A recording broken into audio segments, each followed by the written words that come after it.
Sabe quando a gente olha em volta e, nossa, parece que tem tanta coisa boa acontecendo, sucesso, alegria, conexões? Sim, como se o mundo estivesse cheio de possibilidades. Exato. Mas aí, por alguma razão, parece que essas coisas não chegam pra gente, ou a gente tem uma dificuldade, sei lá, de pegar. Entendo. Aquela sensação de por que pra ele sim e pra mim não? Isso, exatamente essa pontada. É meio desconcertante, né? Com certeza. Bom, é justamente sobre essa barreira, que às vezes nem é visível, que a gente vai conversar hoje. Legal. Nossa análise vai mergulhar nos trechos de um material chamado A Arte de Receber a Abundância. Interessante o título. Muito. E a ideia central que ele traz é bem contraintuitiva, na verdade.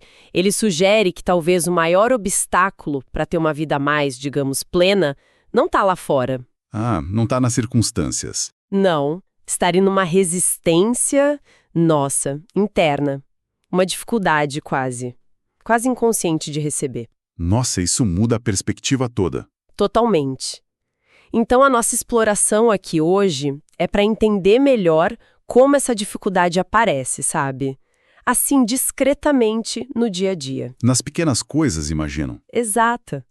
E o mais importante, quais seriam os primeiros passos, as pequenas chaves que essa fonte sugere para a gente começar a cultivar uma abertura maior para o que a vida oferece? Faz sentido. Um caminho prático. Isso. Ok, então. Vamos desempacotar isso aí. Vamos lá. Para começar, o material usa uma metáfora bem forte.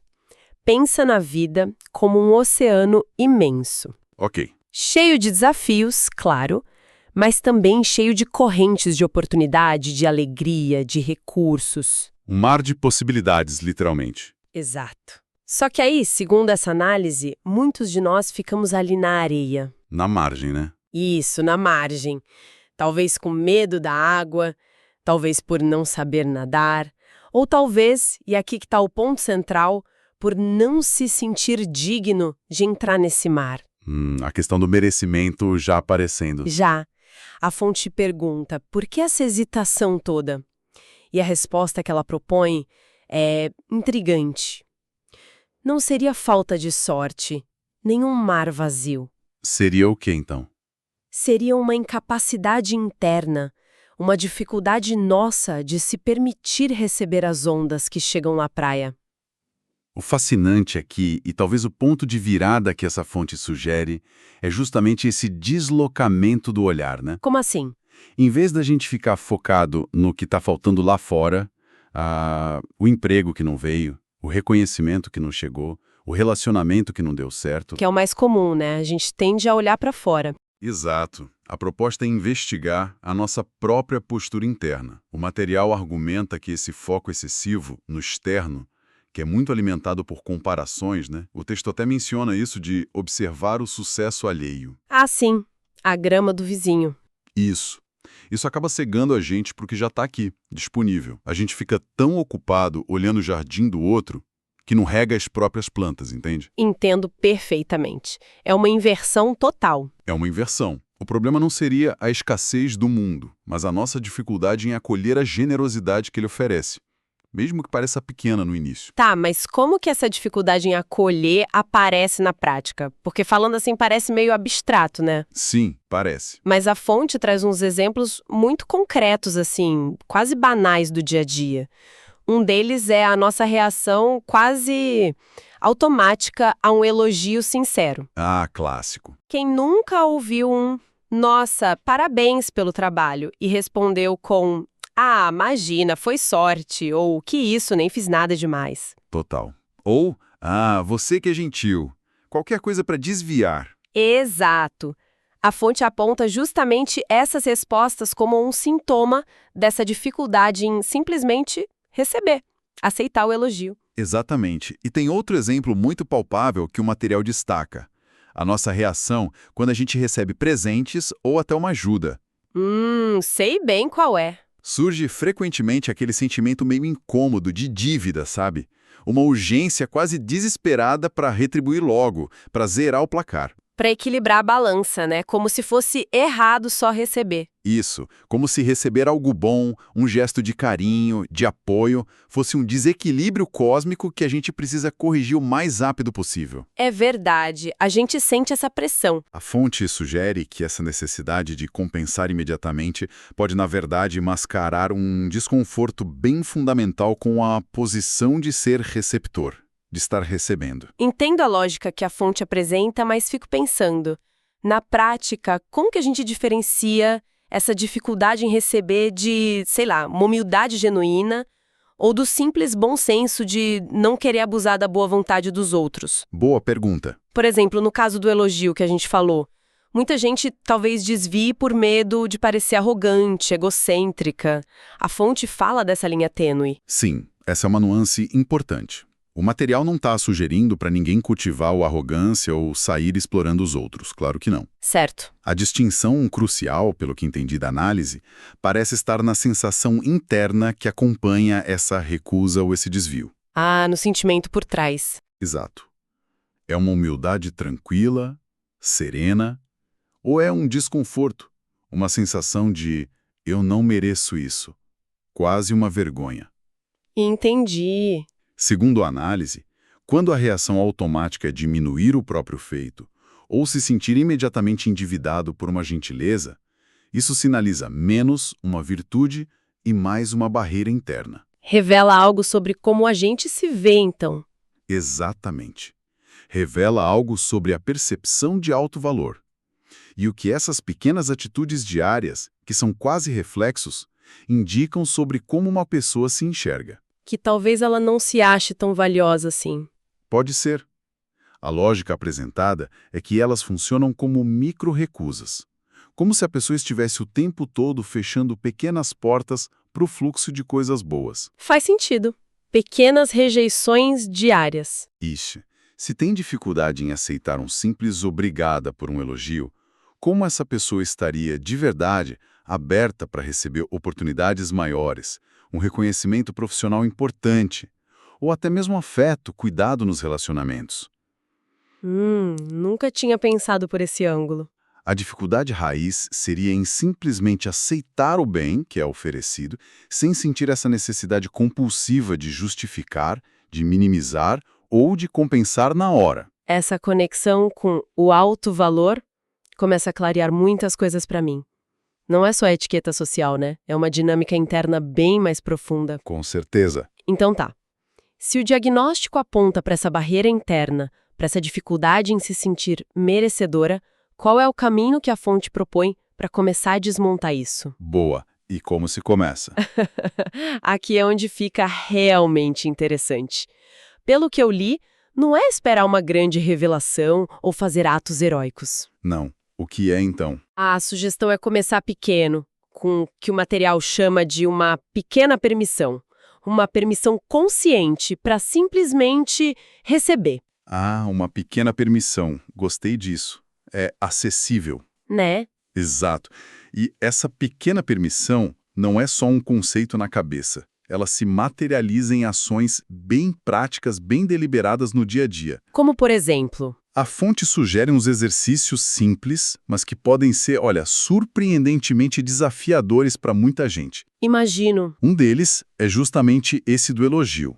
Ao receber respirar fundo e dizer apenas obrigado ou eu agradeço, de forma genuína. Só isso, sem o mas. Só isso, sem adicionar justificativas. Ah, mas tive ajuda. Sem diminuir o feito. Imagina, não foi nada.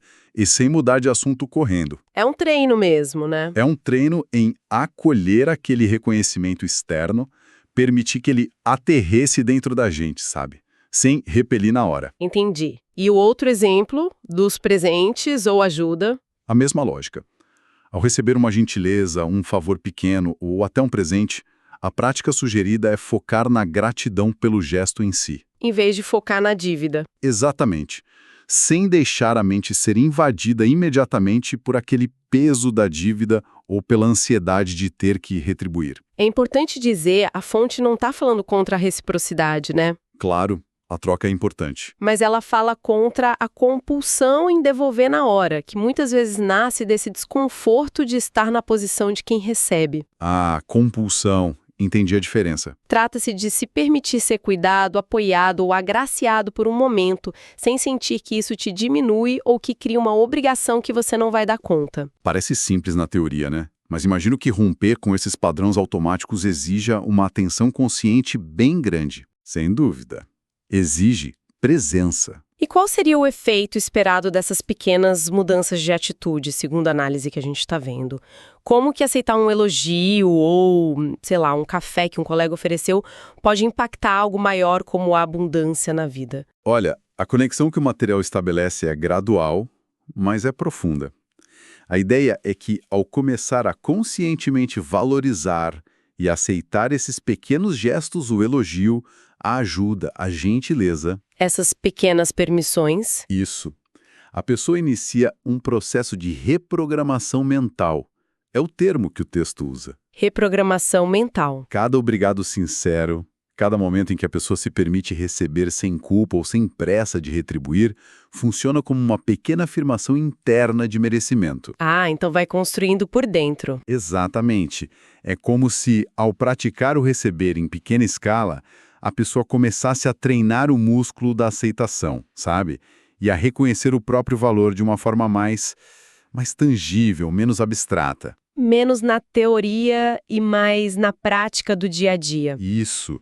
É como se enviasse uma mensagem para si mesma. Olha, eu sou digna de coisas boas. Então, essas pequenas ações funcionam como sementes, né? Uhum. Para cultivar um senso de alto valor mais forte, mais robusto. Precisamente. E isso leva a gente para o coração da argumentação que a gente encontra na fonte. Essa relação direta, intrínseca entre o alto valor... Essa sensação interna de ser digna, merecedora... Isso, independentemente das conquistas externas. E a capacidade de receber. Tem uma frase particularmente forte no material que diz algo como: nós somos cotados no mercado da vida pelo valor que a gente atribui a nós mesmos. Uau! Cotados pelo valor que a gente se dá. Isso é forte mesmo. É potente, né? A implicação disso é enorme.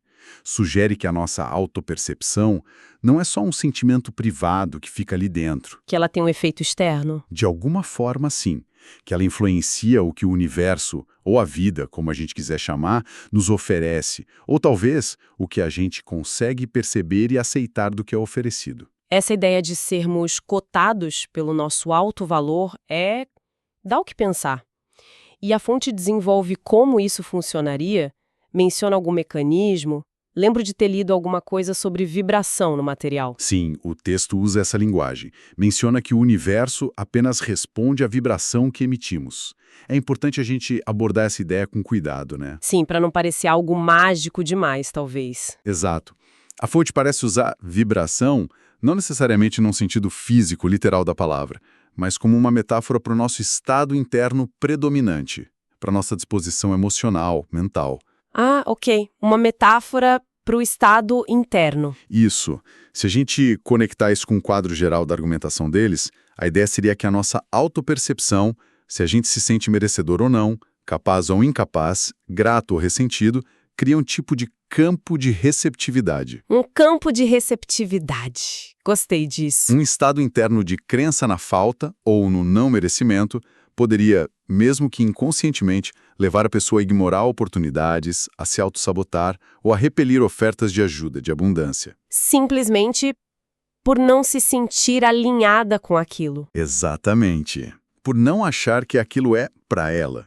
Por outro lado, cultivar o alto valor, essa pequena permissão para receber, começaria a mudar essa vibração interna, tornando a pessoa mais atenta, mais aberta para o fluxo de coisas boas. Entendi. Portanto, fortalecer o alto valor não seria só um exercício de bem-estar psicológico, mas um passo prático e fundamental, segundo a fonte, para desbloquear a capacidade de receber mais da vida. Entendi. Então, a vibração seria mais uma forma de descrever nosso estado de prontidão, de abertura interna que é moldado pela nossa autoestima, pelo nosso senso de merecimento? Exato. Isso faz bem mais sentido no contexto da discussão, não é algo esotérico solto. Exato. É uma forma de ilustrar como a nossa paisagem interior pode sim influenciar a nossa experiência exterior, especificamente a nossa capacidade de acolher o que chega até nós. Certo. E a ênfase do material recai muito sobre o poder que reside em ajustar essa percepção interna, começando por essas pequenas interações do dia a dia. Então, o que tudo isso significa? Se a gente fosse destilar a essência dessa nossa exploração aqui, desse material a arte de receber a abundância. Qual seria o sumo da coisa? A grande mensagem parece ser que a nossa capacidade de ter uma vida mais rica, e aqui rica em todos os sentidos, né? Sim, não só financeiramente. Exato. Não depende só de sorte ou de esforço externo, mas está profundamente ligada a uma permissão interna. Uma permissão que nasce do reconhecimento ativo do nosso próprio valor. Uma autovalidação, né? Isso. O chamado à ação que ecoa na fonte é bem direto. Comece hoje a se dar o valor que você merece. Permita-se receber. É um convite claro. Muito. A mudança significativa, pelo que tudo indica, não começa lá fora, com as grandes conquistas, mas com essas micropermissões que a gente se concede ou se nega a cada dia. E talvez, sabe, como um pensamento final para levar dessa nossa conversa, Sim, poderia ser interessante observar, assim, nos próximos dias, com curiosidade mesmo, sem julgamento, observar o quê? os momentos em que surge uma oportunidade de receber. E não precisa ser nada grandioso, sabe? As pequenas coisas que a gente falou. Exatamente. Pode ser um elogio sobre uma ideia no trabalho, alguém que segura a porta para a gente passar, um amigo que oferece ajuda com uma tarefa, um presentinho inesperado, ou até a beleza de um pôr do sol que se oferece ali para a gente contemplar. Que também é um receber, né? Receber a beleza. Sem dúvida. E aí, qual seria a sensação física e emocional de, nesses momentos, fazer uma pausa consciente e simplesmente aceitar? Aceitar sem o mais. Aceitar com um obrigado, silencioso ou falado, com gratidão genuína, mas sem aquele peso imediato da justificativa da minimização ou da obrigação de retribuir na mesma moeda. Só receber. Só receber. Isso levanta uma questão importante, né? Não sobre o que a gente deveria fazer, mas sobre o que a gente poderia experimentar. E qual seria a questão? Como será que essas microinterações e a nossa resposta consciente a elas vão gradualmente moldando a nossa percepção mais ampla sobre nós mesmos e sobre a generosidade que a vida pode, de fato, estar oferecendo o tempo todo? Que mudança sutil essa pequena prática de atenção plena ao receber poderia sinalizar internamente, né, ao longo do tempo? Exatamente. Fica aí a reflexão.